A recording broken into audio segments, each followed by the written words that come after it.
नमस्कार दोस्तों, आप सभी का एक बार फिर से स्वागत है मेरे इस YouTube चैनल में। और आज हम जिस टॉपिक के बारे में बात करने जा रहे हैं वो एक बहुत ही कॉमन प्रॉब्लम होती जा रही है, खासकर मिडिल एज ग्रुप में। और उस बीमारी का नाम है एनल फिशर्स। तो दोस्तों, एनल फिशर्स क्या होता है? बेसिकली जब जो हमारा एनल रीजन है उस पर जब रिपीटेडली स्ट्रेन पड़ता है तो वो रीजन जो है फट जाता है, और उस फटने को हम लोग कहते हैं एनल फिशर्स, यानी कि क्रैक्स टाइप पड़ गए हैं। इसकी सबसे कॉमन जो वजह होती हैं वो होती है कॉन्स्टिपेशन, यानी कि हार्ड स्टूल, बहुत जोर लगाना यानी कि एक्सेसिव प्रेशर लगाना स्फिंक्टर पर। तीसरी चीज़ है लगातार क्रोनिक डायरिया, यानी कि जो लोगों को बार बार लूज मोशन की शिकायत जल्दी जल्दी होने लग जाती है, बहुत ज़्यादा मिर्ची वाला खाना खाना, और अपनी स्टूल की डिज़ायर को रोकना यानी कि अर्ज को रोकना, उससे भी प्रॉब्लम होती है। और उससे ये अगर जो छोटे क्रैक्स हैं यानी कि छोटे फीचर्स हैं वो बड़े भी हो सकते हैं, और उससे कंडीशन जो है काफ़ी क्रोनिक स्टेजेस में भी जा सकती है। तो अब हम बात करेंगे कि एनल फिशर्स के सिम्टम्स क्या क्या होते हैं। जो सबसे मेन और जो सबसे कॉमन सिम्टम होता है वो होता है डिस्कम्फर्ट, यानी कि आप स्टूल पास करके आए और आपको बैठने में उठने में परेशानी हो रही है, वहाँ पे जलन महसूस हो रही है।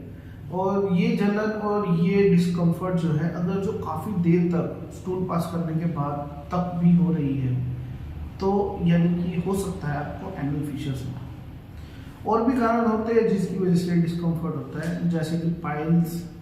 दूसरी मेन चीज़ होती है ब्लीडिंग, यानी कि जब आप स्टूल पास कर रहे हो उसके साथ ब्लीड हो रहा है या उसके बाद ब्लीड हो रहा है, या आपने जो अंडरवेयर या पैंटी डाली है उस पर रिपीटेडली स्टेन लग रहा है आफ्टर पासिंग और ड्यूरिंग पासिंग स्टूल। तीसरी चीज़ होती है, बहुत रेयर केसेस में कभी कभी इसमें जो है हल्का सा म्यूकस भी आ सकता है रिपीटेड इंजरी की वजह से। चौथी चीज़ है खारिश होना और साथ में जलन होना, यानी कि आपने स्टूल पास किया तो वहाँ पर जलन महसूस होना और खारिश होना, इचिंग। और ऐसा कभी कभी कुछ केसेस में ऐसा लगता है जैसे सुइयां चुभ रही हैं, नीडल लाइक सेंसेशन। ज़्यादातर ये सेंसेशन हेमरॉइड्स के केसेस में ज़्यादा मिलती है, लेकिन रेयर केसेस में एनल फिशर्स में भी ये मिल सकती है। ये ज़्यादातर यंग एज ग्रुप को होता है, और इसका जो मेजर कॉजेज हैं वो है कि रिपीटेड कॉन्स्टिपेशन, यानी कि जो आपका जो लाइफस्टाइल है वो थोड़ा सेडेंट्री है, यानी कि आप एक्सरसाइज नहीं कर रहे, हेल्दी वे में नहीं खा रहे, जंक फूड ज़्यादा खा रहे हो तो भी ये हो सकता है। इसके कुछ अदर कॉजेज भी होते हैं, जैसे हाइपोथायरॉयडिज्म या फिर जो थायराइड कैंसर, जो डायरेक्ट वे में इससे इम्पैक्ट नहीं करता लेकिन कॉजेज में आता है। इसके अलावा है हैवी वेट लिफ्टिंग, जो बहुत ज़्यादा अपने स्फिंक्टर का एनल स्फिंक्टर का यूज़ करते हैं, जो हैवी वेट लिफ्टर्स होते हैं उनको देखा गया है यूजुअली ये प्रॉब्लम मिल जाती है।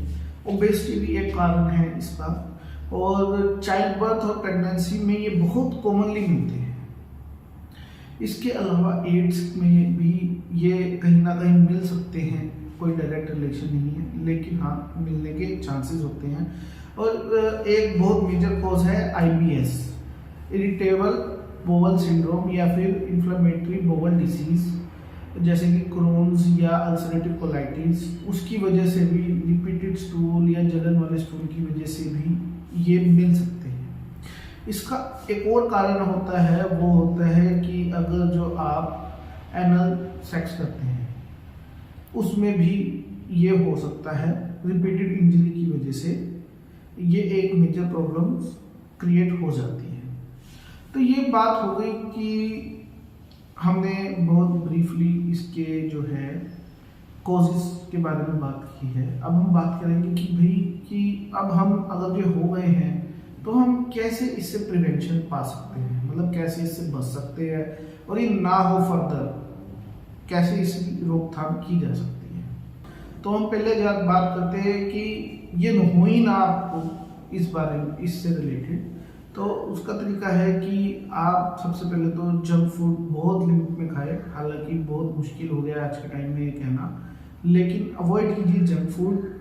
फाइबर वाली चीज़ें ज़रूर खाइए, सैलेड्स ज़्यादा से ज़्यादा खाइए, ज़्यादा से ज़्यादा पानी पीजिए और कोशिश कीजिए कि आपको रेगुलर बेसिस पे कॉन्स्टिपेशन या डायरिया ना लगे, क्योंकि रेगुलर बेसिस पे इट्स अ क्रोनिक कंडीशन। ये ऐसा नहीं कि आज हुआ और अगले हफ्ते ये नहीं हुआ, ये होता ही तब है जब क्रोनिकली रिपीटेडली आपके एनल स्फिंक्टर पर प्रेशर और स्ट्रेस क्रिएट हो रहा है। अब हम बात करेंगे कि भाई अब मान लो आपको हो गए हैं तो हम अब क्या कर सकते हैं इससे निजात पाने के लिए कि ये क्रोनिक ना चले, क्योंकि जितना ज़्यादा टाइम पीरियड ये होएगा उतना ज़्यादा, क्योंकि इसमें ब्लीड होता है तो ब्लड लॉस होने के लिए चांसेस काफ़ी ज़्यादा है और फर्दर भी ये हेल्दी लाइफस्टाइल के लिए अच्छा नहीं होता और एक कांस्टेंट इरिटेशन प्रोड्यूस करता है ब्रेन में। कई लोग इस चीज़ से डिप्रेशन में भी चले जाते हैं। सर्जरी भी एक इसका एक इम्पोर्टेंट एस्पेक्ट हो सकता है, लेकिन सर्जरी में फेलियर रेट बहुत ज़्यादा है। तो हम कोशिश ये करते हैं कि हम अपनी लाइफस्टाइल बदलते हैं और कुछ प्रिकॉशंस रख सकते हैं। अब जैसे कि मान लो कट लग ही गए हैं, मान लो एनल फिशर्स हो ही गए हैं, तो आप सिट्स बाथ ले सकते हैं, यानी कि एक तसला या कोई ऐसा बाल्टी लीजिए जिसमें आप बैठ सकते हैं, उसमें आप हल्का सा नमक डाल सकते हैं, नवाए पानी लीजिए और उसमें 2 से 5 मिनट दिन में 3 से 4 बार बैठिए। दूसरी चीज़ कि आप उस एरिया पे हल्का सा लुब्रिकेशन लगाइए, जैसे कि कोकोनट ऑयल। कुछ लोग ऑलिव ऑयल भी सजेस्ट करते हैं, ऑलिव ऑयल प्लस हनी को मिक्स करके भी कुछ लोग कहते हैं कि उसको लगाने से फ़ायदा होता है। कुछ लोग सरसों का तेल भी कहते हैं कि भाई हाँ उससे हमें हेल्प मिली, लेकिन जो सबसे इम्पोर्टेंट है वो कोकोनट ऑयल है।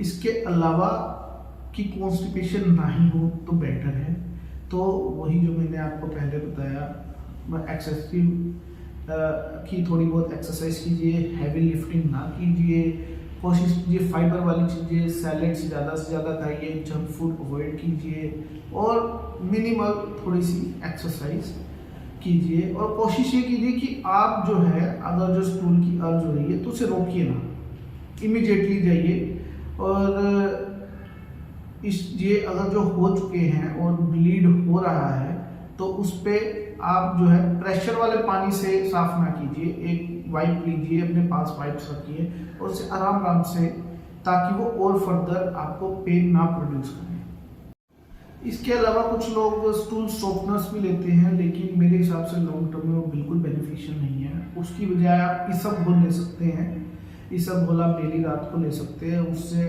आपका कॉन्स्टिपेशन जो है वो हेल्प करता है कि वो ना हो। कुछ लोग जो है पेट्रोलियम जेलीज भी लगाते हैं, वो भी आप लगा सकते हैं, वैसलीन भी हल्की सी लगा सकते हैं अगर जो बर्निंग बहुत ज़्यादा है।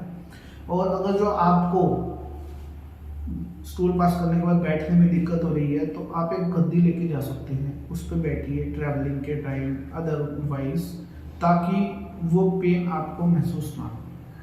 दोस्तों अब हम बात करते हैं कि अब हम कहाँ पे आपकी हेल्प कर सकते हैं होम्योपैथिकली। देखिए एनल फिशर्स का होम्योपैथी में बहुत अच्छा इलाज होता है। इसके अलावा मैं आपको कुछ बेसिक्स मदर टिंचर्स के बारे में बताता हूँ कि आपको लगे कि आपको दिक्कत ज़्यादा हो रही है तो आप उनको ले सकते हैं, उससे कुछ हद तक आपको रिलीफ मिलेगा। जो मेजर रिलीफ मिलता है वो मेडिसिन के थ्रू ही मिलता है। तो इसमें सबसे पहली मेडिसिन है एसिड, दूसरी है रक्तानिया, तीसरी है नक्स वोमिका, चौथी मेडिसिन है मैरिस्टिका सेब्रिफेरा और पांचवी मेडिसिन है बर्बेरिस वल्गेरिस। दोस्तों अगर जो आपको एनुअल फिशर्स या किसी और चीज़ से रिगार्डिंग कोई भी जानकारी या आपको ट्रीटमेंट से रिलेटेड बात करनी हो तो कमेंट बॉक्स में ज़रूर मेंशन करें।